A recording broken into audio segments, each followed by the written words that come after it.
Hello and welcome to Songs for the Struggling Artist, the blogcast. This is episode 358. I am back in the United States of America and delivering you some blogcast.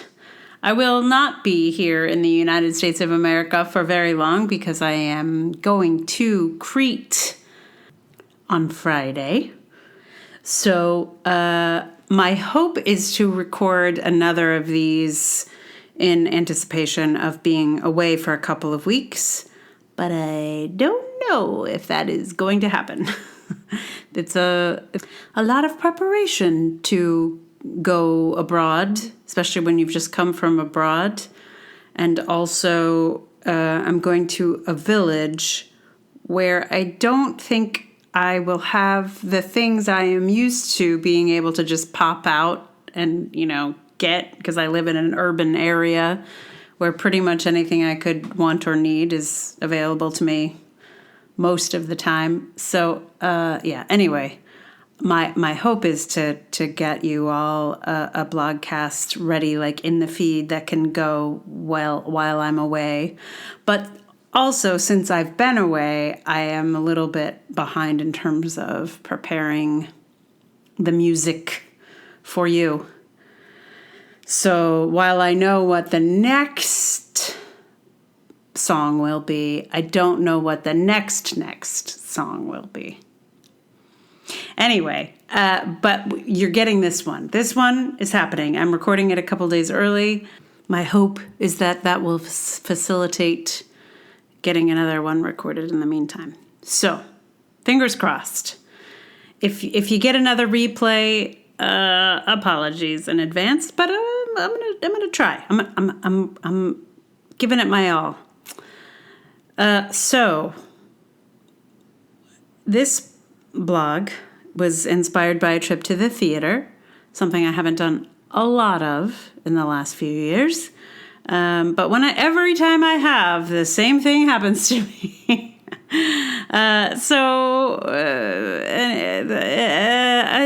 It felt like a trend, and it felt like something I needed to address. I'm not sure it's incredibly important, but, it's like you leave things for a little while and you come back and you think, is this the best we can do, everybody? Anyway, this one is called Bring Those Knees In, Boys. Trigger warning. This piece will devolve into imaginary violence, and imaginary men will be the victims. Also some strong language. A few times in the last few months, I've gone to the theater and found I was seated next to a young man. How young? I'm not sure. Maybe 20s or 30s. But every time I find myself contending with their young man knees pressing into mine.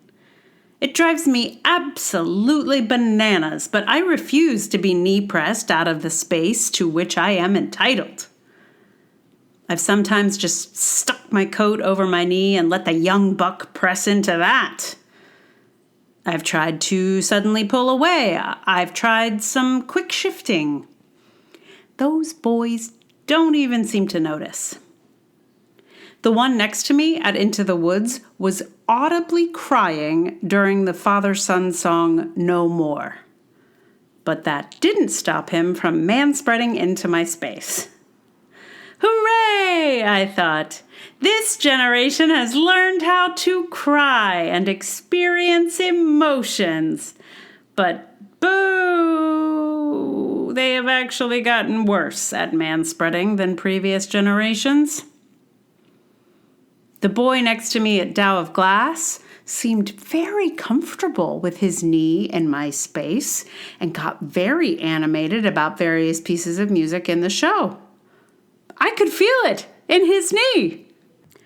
I mentioned this irritating situation to my partner at the intermission, and he offered to switch seats with me. So I took him up on that offer, and lo and behold, somehow, Mr. My balls are too big to be able to keep my knees in my own space could suddenly keep his knees in his own space. He didn't stray even once. Funny that. These young fellas very clearly know how to keep their knees in when they are next to other men. But as soon as they are seated next to women, bloop, knees are out. Still, in 2023. I don't remember this being a problem when I was a young woman. Either men of my generation were better at maintaining their own personal space, or as a young woman, I was so used to pulling my knees together like a lady that I didn't notice. I honestly don't know which of those it might be. My feeling then was if a man was pressing his knee into my knee, he was definitely flirting with me. Or a creep. In my youth, I did an awful lot of giving way. I made space for young men everywhere I encountered them. I yielded to their presence. I did make myself small for them. At 49, I don't do that anymore. I sometimes end up in games of patriarchy chicken because I just don't automatically make way for men. Thanks, Charlotte Riley, for the concept of patriarchy chicken.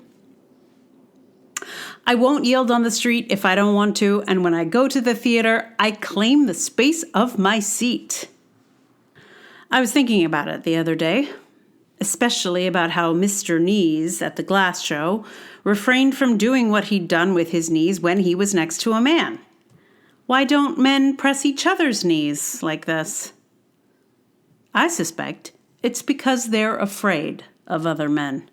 Either that they'll be seen as gay or that there may be violence. And something about that thought made me want to go back in time to that first act of the show with Mr. Knees, and it made me want to punch him in the dick.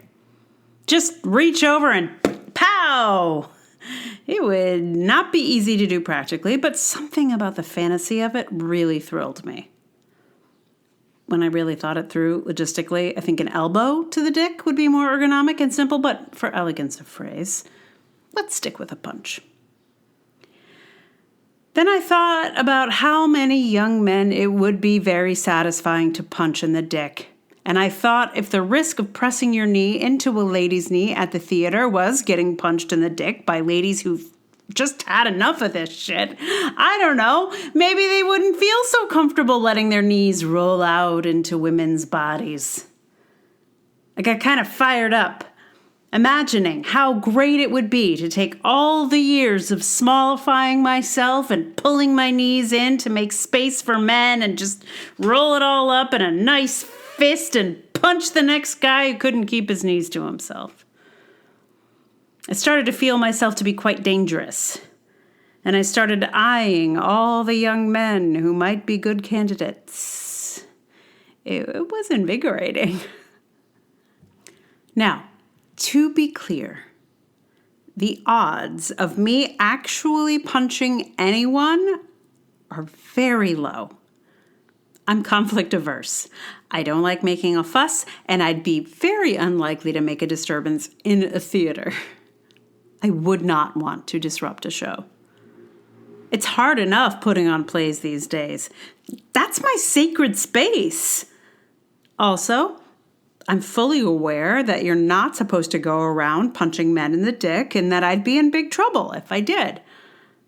I'm just saying, I would like for this to be a viable enough threat that young men at the theater would think, oh, gee, I don't want to get punched in the dick. Maybe I ought to pull in my knees. That's all I'm asking for.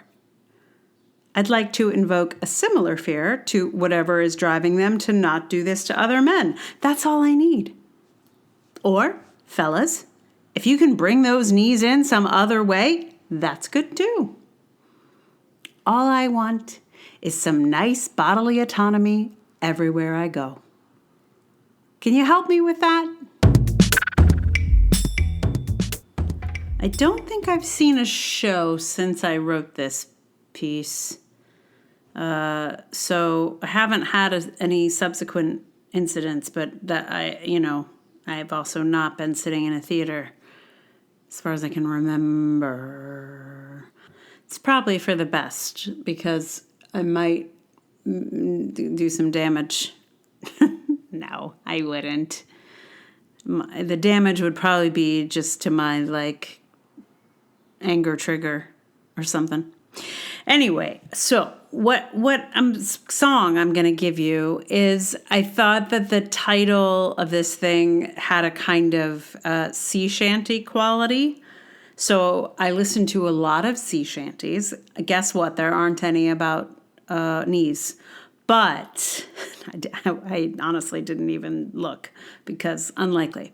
But I rewrote the lyrics to one of the sea shanties. So if you're a big fan of the Bonnie Ship the Diamond, stick around. Or not. Maybe you should split right now because maybe you don't want to hear it messed with. I don't know. Anyway, it's gonna be here shortly. Meanwhile, thank you so much for listening. If you like this experience, please share it with someone. You can review, subscribe in any old podcast app, as far as I know. I mean, they're all different. Some of them, it's very tricky, and some of them, it's very easy. So if you've got an easy one, click them stars. Yeah. And also, if you would like to support this podcast and me, you can do that through patreon.com/Emily R. Davis. I would love to have you there. There's also Ko-fi and PayPal. On Ko-fi right now, I am hoping to raise some money to help get me to Crete. I have already bought the ticket. Don't worry, because I'm flying on Friday. But, it's a credit card. So it would be nice to start to pay down that airport debt. It's airplane debt, whatever. Anyway, so that's a good place to do that if you're so inclined. Also, I'm on Substack. I forgot to post the most recent blogs there. So I'm not in the habit of taking care of Substack yet. But if you are on Substack and you prefer to help people there, then I'm also there for these blogs. So you can check that out. All those links are in the show notes. Thank you so much. So, here we go. This song, Sea Shanty, Bonnie Ship the Diamond, transformed into Knees In, Me Lads.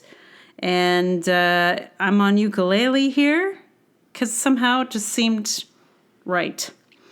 And that, I believe, is all. And enjoy your sea shanty.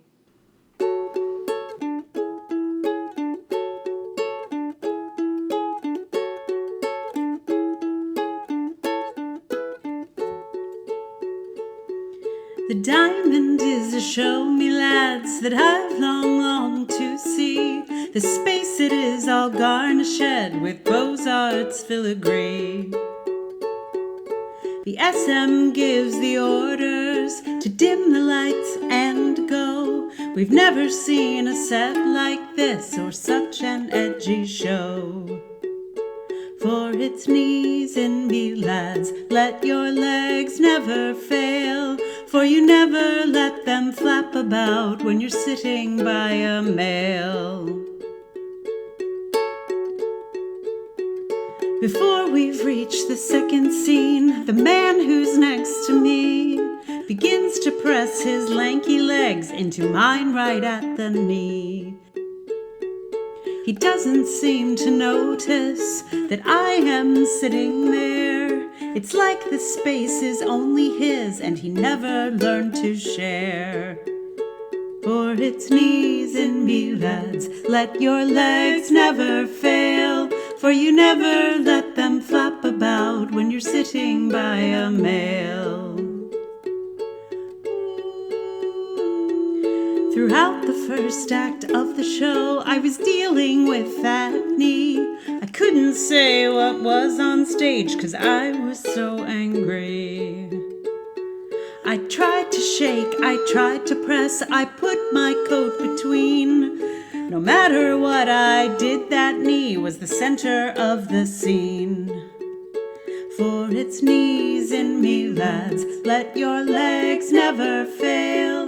For you never let them them flap about when you're sitting by a mail. At the break, my dear companion heard about the pressing need. He sympathized and offered then to exchange seats with me. We sat back down, but this time it was man knee next to man. I wondered what would happen as the second act began. And it's knees in me, lads, let your legs never fail, for you never let them flap about when you're sitting by a mail. Well, I'm sure you won't believe this, but when we'd left the show, I really had just one request for what I'd like to know. And as I had expected, the man once next to me, when seated by a man, he could somehow control his knee. And it's knees in me, lads, let your legs never fail, for you never let them flap about when you're sitting by a mail. And it's knees in me, lads, let your legs never fail, for you never let them flap about when you're sitting by a mail.